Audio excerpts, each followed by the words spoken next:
আসসালামু আলাইকুম। আজকে আপনাদেরকে তৈরি করে দেখাবো ভুনা খিচুড়ি রেসিপি। ডিম দিয়ে দারুণ হয় এই ভুনা খিচুড়িটা খেতে। বৃষ্টির দিনে তো কোনো কথাই নেই, খিচুড়ি অসাধারণ ঝরঝরা ভুনা খিচুড়ি তৈরি করে দেখাবো আজকে আপনাদেরকে খুব সহজেই। দারুণ স্বাদের এই ভুনা খিচুড়িটি তৈরি করার জন্য অবশ্যই চোখ রাখুন সম্পূর্ণ ভিডিওতে। তো চলুন দেখাই ভুনা খিচুড়ি তৈরি করার জন্য এখানে আমি 2 কাপ নিয়ে নিয়েছি মোটা যেই আতপ চাউলটা পাওয়া যায় ওইটা।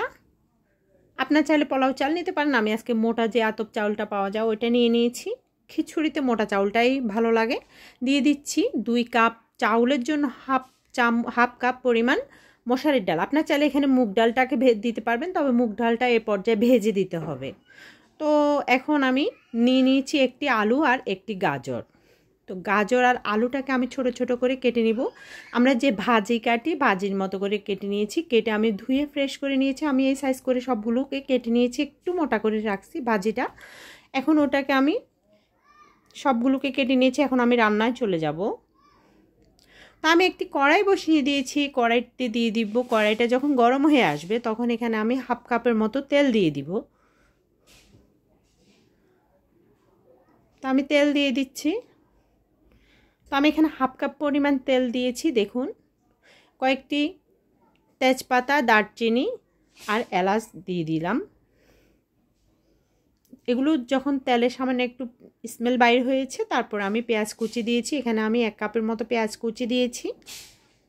দিয়ে এটাকে ভালো করে ভেজে নিচ্ছি। পেঁয়াজটা যখন একটু ব্রাউন কালার হয়ে আসবে তখন আমি এখানে রসুন বাটা আর জিরে অ্যাড করব। তো আমি দিয়ে দিচ্ছি 1 চামচ রসুন বাটা আর 1 চামচ জিরে বাটা। এগুলোকে আমি ভালো করে ভেজে নিচ্ছি। দেখুন, এই পর্যায়ে আমি গোলমরিচ পাউডারটা অ্যাড করেছিলাম, যেটা ব্ল্যাক পেপার, হাফ চামচ অ্যাড করেছিলাম, ওটা স্কিপ করা হয়ে গিয়েছে। এরপর আমি তেলের মধ্যে আগে আলু এবং গাজরটাকে 2 মিনিটের মতো ভেজে নিচ্ছি। দেখুন, অবশ্য আলু আর গাজরটাকে 2 মিনিটের মতো ভেজে নেবেন। এখানে আমি কাঁচামরিচের মাঝখান দিয়ে ভেঙে এখানে 5-6টা কাঁচামরিচ দিয়ে দিচ্ছি। ঝাল আপনার পছন্দ মতো, আপনি যেরকম ঝাল খাবেন ওরকম ঝালে দিবেন। তবে এখানে গুঁড়ো মরিচ অ্যাড করা যাবে না, এখানে কাঁচামরিচটাই দিবেন। তো আমি এখন ভেজে নিচ্ছি। দেখুন, তো আমার প্রায় ভাজা হয়ে গিয়েছে আলু আর গাজরটা। এখন আমি এখানে চাউলটাকে ভেজে নিব।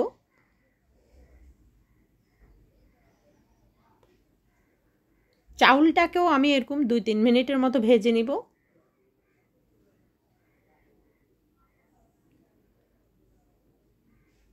চাউলটা ভাজতে ভাজতে যখন আপনারা দেখবেন একটু গ্রান বের হয়ে গিয়েছে, স্মেল বের হয়েছে, তখনই আপনারা বুঝবেন যে চাউলটা ভাজা হয়ে গিয়েছে।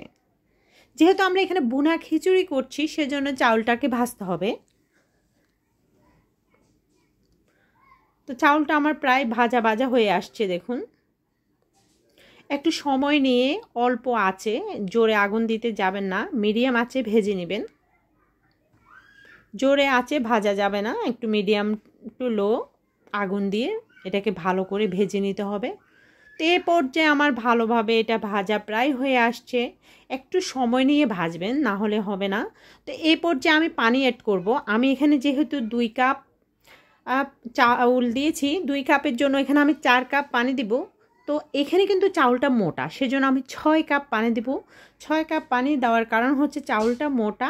এই পর্যায়ে আবার আমাদের ডালটা আছে, ডালটাও সিদ্ধ হতে সময় লাগবে। তো লবণ দিয়ে দিয়েছি। আমি 2 কাপের জন্য 6 কাপ পানি দিয়েছি এবং হাফ কাপ ডাল আছে।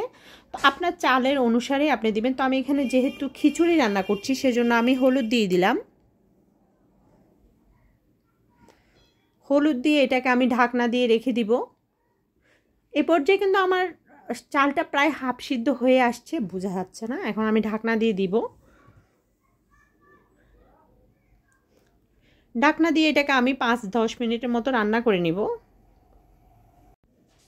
তো দেখুন, এটা আমার প্রায় রান্না হয়ে গিয়েছে। এটাকে আমি নেড়ে চেড়ে ভালো করে এটাকে একদম দেখুন ঝরঝরা হয়েছে কিন্তু। তো এই পর্যায়ে নেড়ে চেড়ে দিতে হবে, কোনো রকমে যেন তলানিতে লেগে না যায় মতো, ওইভাবে খেয়াল রাখতে হবে।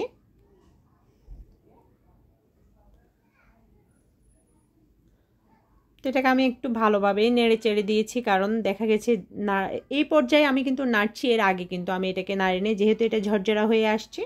এখন আমি দিয়ে দিব এখানে ঘি। আমি এখানে 1 টেবিল চামচ ঘি অ্যাড করছি। ঘি দিয়ে এটাকে আমি 2 মিনিটের মতো ঢেকে রাখবো, হালকা আঁচে দিয়ে দিব, যেহেতু চাউলটা এখনও আমাদের রান্না হচ্ছে। তো এটাকে হালকা আঁচে 2 মিনিটের মতো দিয়ে আমি রান্না করে নিব। 2 মিনিট হয়ে গিয়েছে, এখন এটাকে আমি নেড়ে চেড়ে আমার রান্নাটা রেডি হয়ে যাবে। তো দেখুন এইটা এখন আমার কিন্তু রান্নাটা প্রায় রেডি। এখন আমরা পরিবেশন করতে যাব। এ পর্যায়ে রান্নাটা আমার একদম পারফেক্টলি রেডি হয়ে গিয়েছে, দেখুন ঝরঝরা হয়েছে।